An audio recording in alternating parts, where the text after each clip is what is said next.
Driver نے jeep روک دی۔ اس سے آگے راستہ بھی نہ تھا۔ خود انسپکٹر زبیر شاہ بھی دیکھ رہا تھا کہ اب جیپ بالکل آگے نہیں جا سکتی۔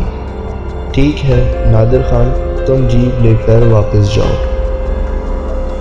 ہم یہاں سے پیدل جائیں گے۔ جیپ واپس چلی گئی اور زبیر شاہ سپاہیوں کے ساتھ آگے چل پڑا۔ اسے حویلی گول گلی تک جانا تھا جہاں سے قتل کی ایک واردات کی اطلاع ملی تھی اور اسے اس کی تفتیش کرنی تھی۔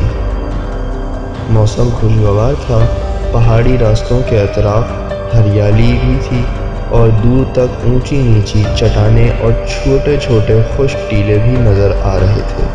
کہیں گہری کھائیاں تھیں اور کہیں اونچی نیچی پہاڑیاں لمبے لمبے تناور دار درختوں سے چھپی ہوئی تھیں۔ زبیر شاہ جوان تھا اور اس کی شادی بھی نہ ہوئی تھی، مگر وہ شادی کے خواب ضرور دیکھتا تھا۔ پولیس کی ملازمت میں شادی کی فرصت نہیں مل رہی تھی، اس لیے خیالی دوشیزاؤں سے دل بہلاتا تھا۔ اس وقت بھی اس کے ذہن میں کوئی قاتل نہیں تھا، بلکہ وہ جس کی تلاش میں جا رہا تھا وہ کوئی حسینہ قاتلہ تھی جو اپنے گھر کی دہلیز پر اس کے لیے کنواری بیٹھی تھی۔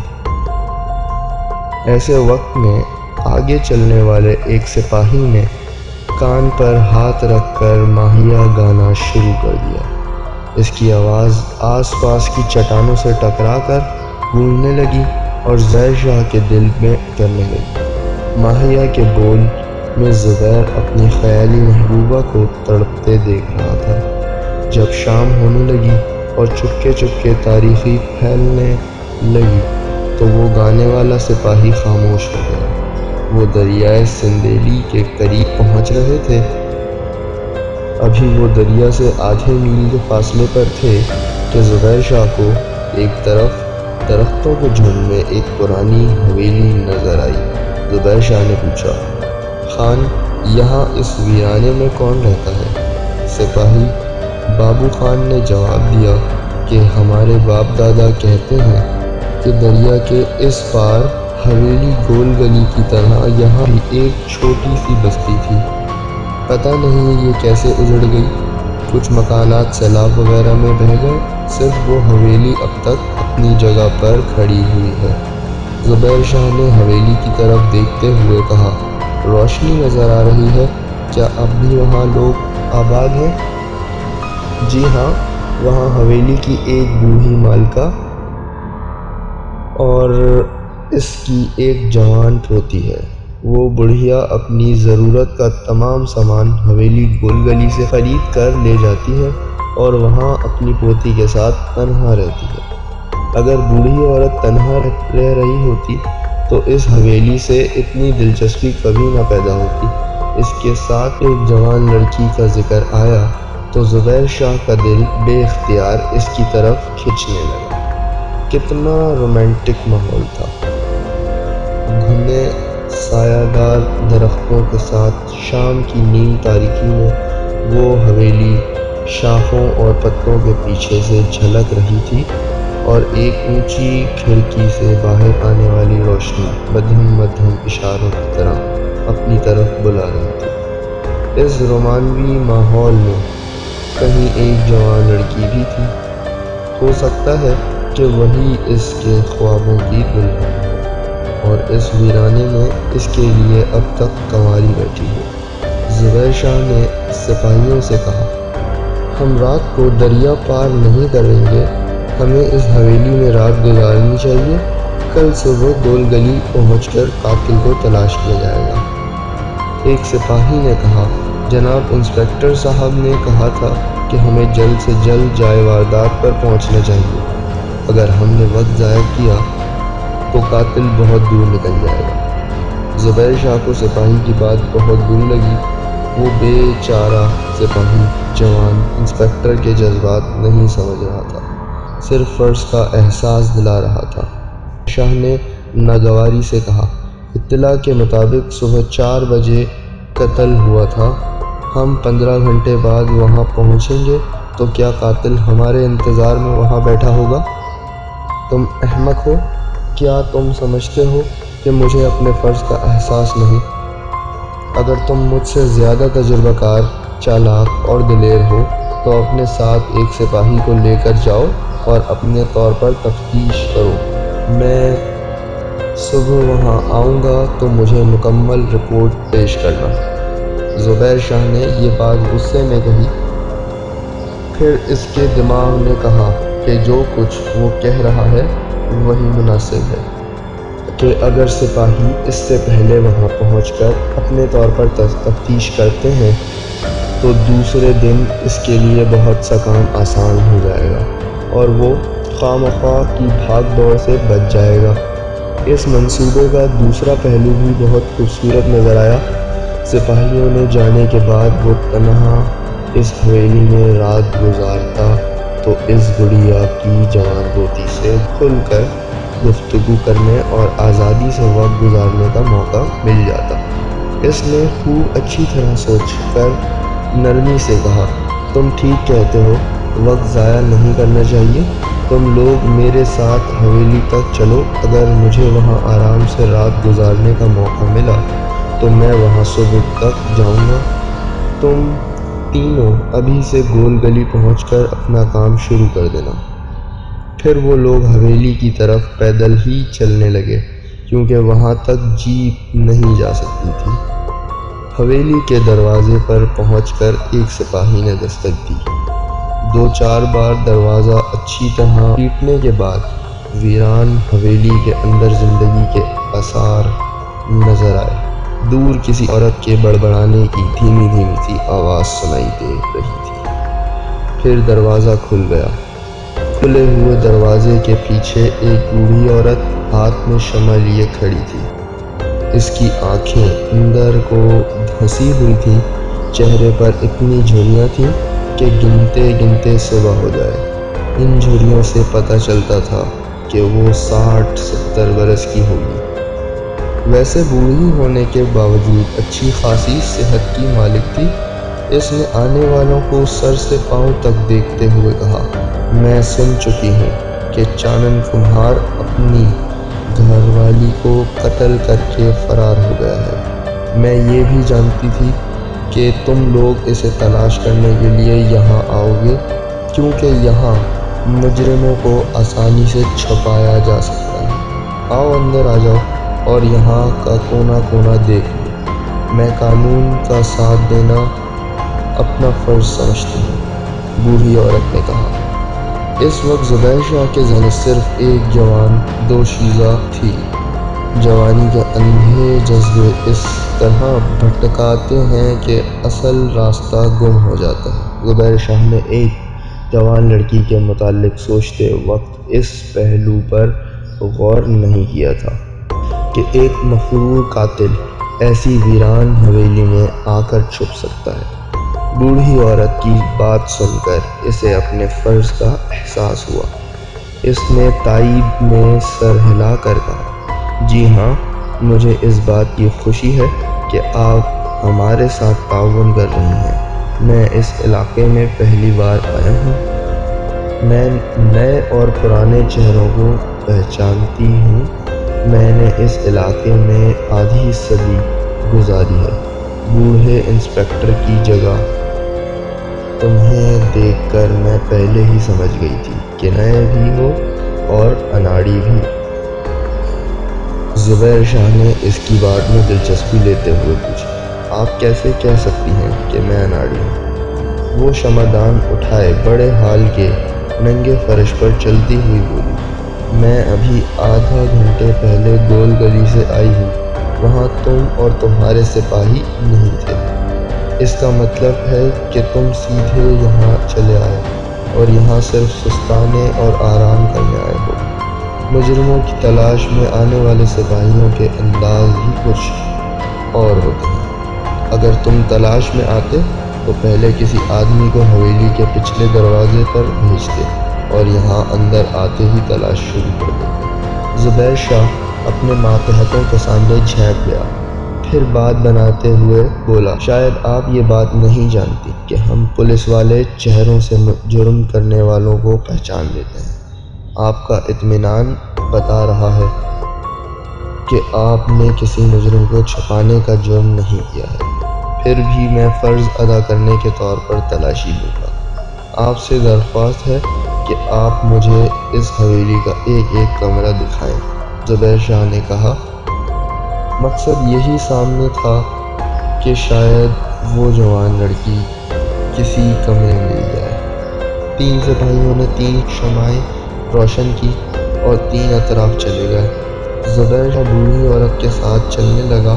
پتہ نہیں کہ بوڑھی عورت نے اس کے خیالات پڑھ لیے تھے یا وہ محض اتفاق تھا کہ وہ سیدھی اسی کمرے میں گئی جہاں وہ لڑکی بیٹھی ہوئی تھی۔ زبیر شاہ کمرے کے اندر پہنچتے ہی اسے دیکھ کر چونک گیا۔ اس نے خیالوں میں جتنی دلہنوں کے چہرے بنائے تھے وہ ان سے بھی کئی زیادہ حسین تھی۔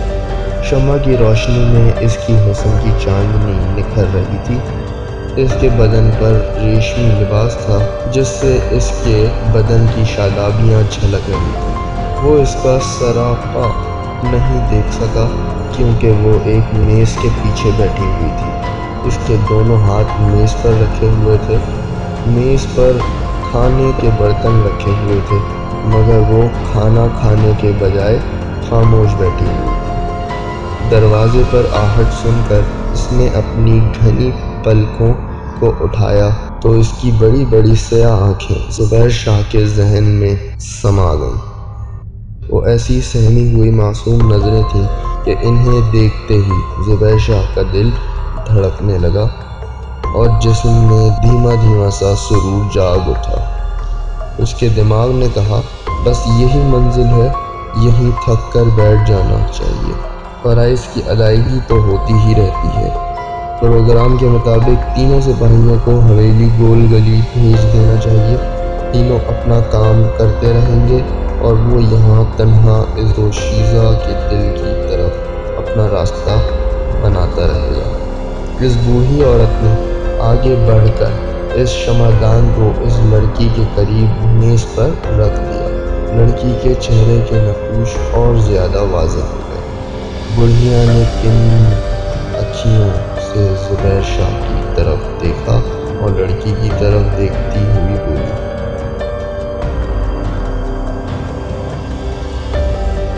یہ میری پوتی چندیری ہے۔ زبیر شاہ نے آگے بڑھ کر ہاتھ ملانے کے لیے ہاتھ بڑھایا اور کہا، مجھے آپ سے مل کر بڑی خوشی ہوئی، مگر وہ خاموش بیٹھی رہی۔ اس نے اپنے ہاتھ نہیں اٹھائے تھے۔ شاید وہ توجہ نہ دینے کی وجہ سے خود بھی شرمندہ تھی کیونکہ اس کی آنکھیں ندامت سے جھکی ہوئی تھیں۔ بڑھیا نے لجاجت سے کہا، سوری انسپکٹر، چندیری آپ سے ہاتھ نہیں ملا سکتی، اس کے دونوں ہاتھ مفلوج۔ زبیر شاہ نے بڑی ہمدردی سے ان خوبصورت ہاتھوں کو دیکھا جو میز پر رکھے ہوئے تھے۔ ان ہاتھوں میں جوانی کا حسن تھا اور عمر کی شگفتگی تھی، مگر وہ خوبصورت ہاتھ کسی کے گلے کا ہار نہیں بن سکتے تھے۔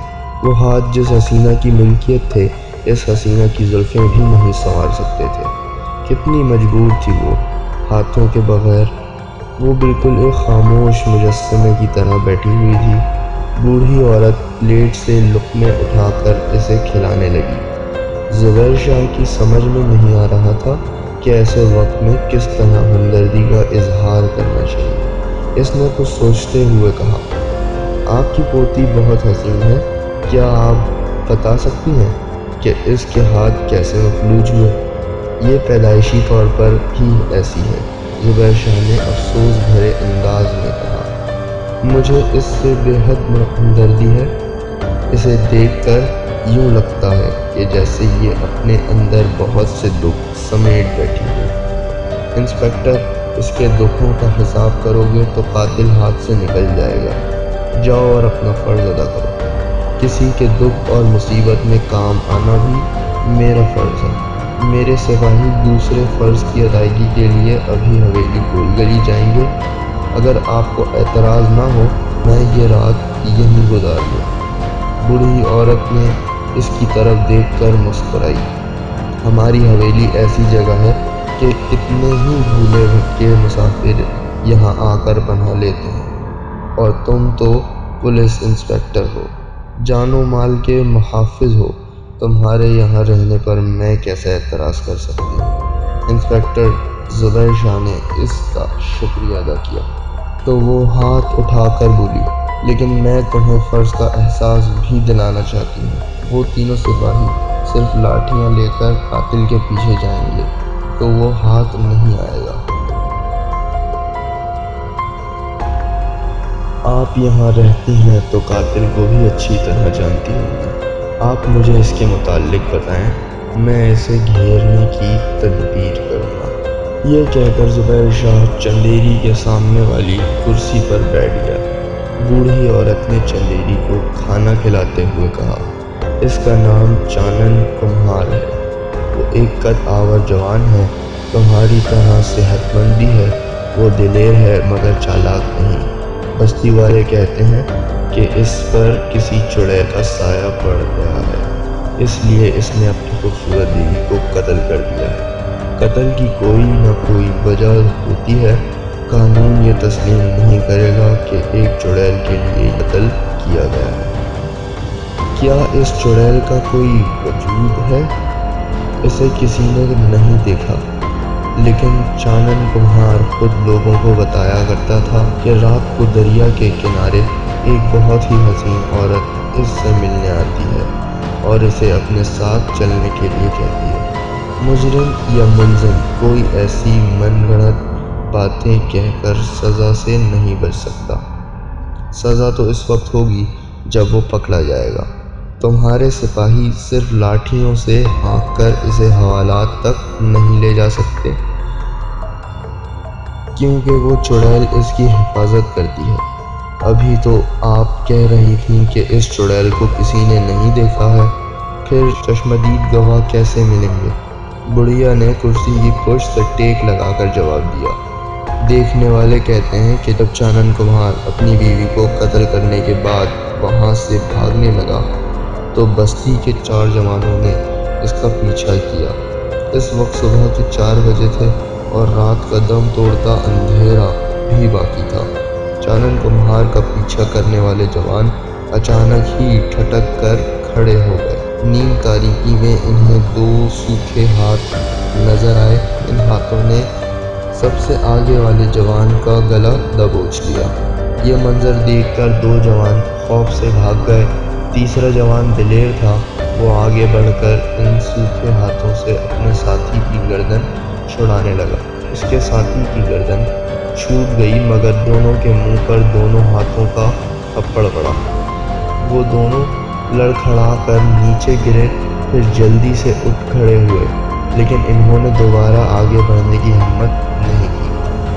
وہ دونوں ہاتھ اسی طرح فضا میں معلق تھے، یوں لگتا تھا جیسے ان ہاتھوں کے پیچھے پورا جسم موجود ہے جو قہر کے پردے میں چھپا ہوا ہے۔ وہ ہاتھ صرف کونی سے پنجوں تک نظر آ رہے تھے۔ نادیدہ جسم ساکت تھا اور دونوں ہاتھ متحرک تھے۔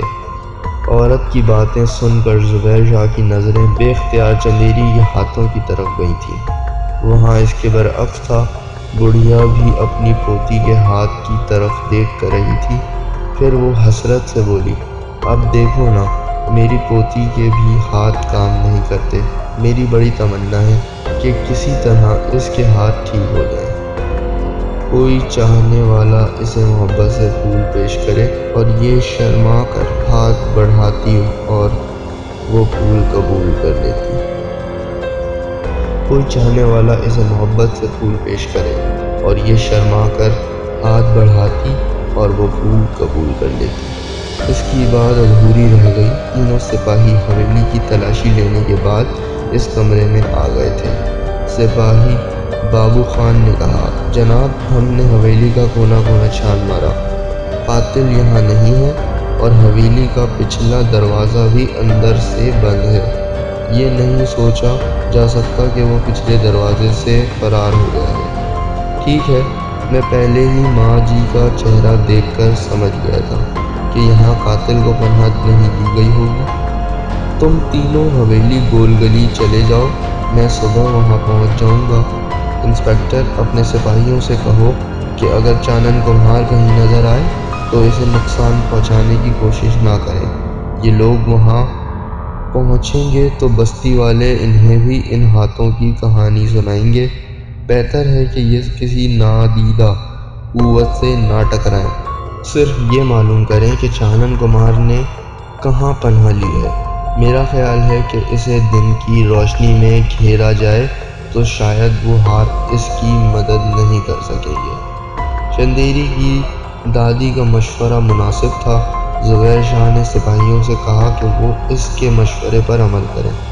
اگر کہیں چانن کمہار نظر آ جائے تو اس کی لا علمی میں اس کا پیچھا کریں اور اس کی جائے پناہ معلوم کرنے کی کوشش کریں۔ وہ افسرانہ انداز میں سپاہیوں کو حکم دے رہا تھا۔ اس دوران اس نے محسوس کیا کہ چندیری اسے متاثر ہونے کے انداز میں دیکھ رہی ہے۔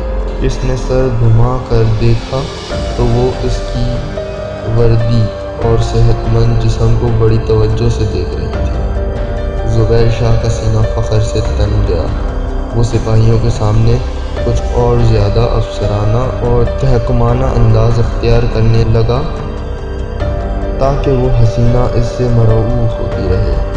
مؤدب کھڑے ہوئے سپاہی اس کا حکم سنتے رہے، پھر بیڑیاں بجا کر سیلوٹ کرنے کے بعد رخصت ہو گئے۔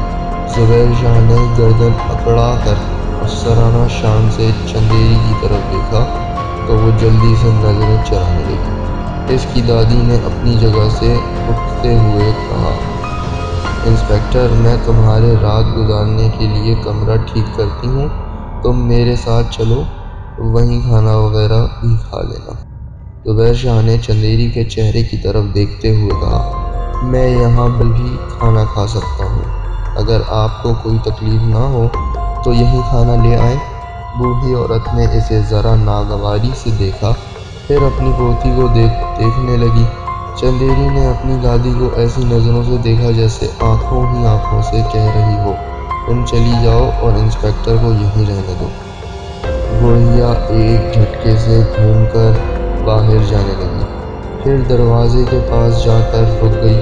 اس نے پلٹ کر دونوں کو میز کے اطراف میں آمنے سامنے بیٹھے دیکھا، پھر انسپکٹر کو مخاطب کرتی ہوئی بولی، یہ چندیری کی خوابگاہ ہے، ڈائننگ ہال نہیں ہے۔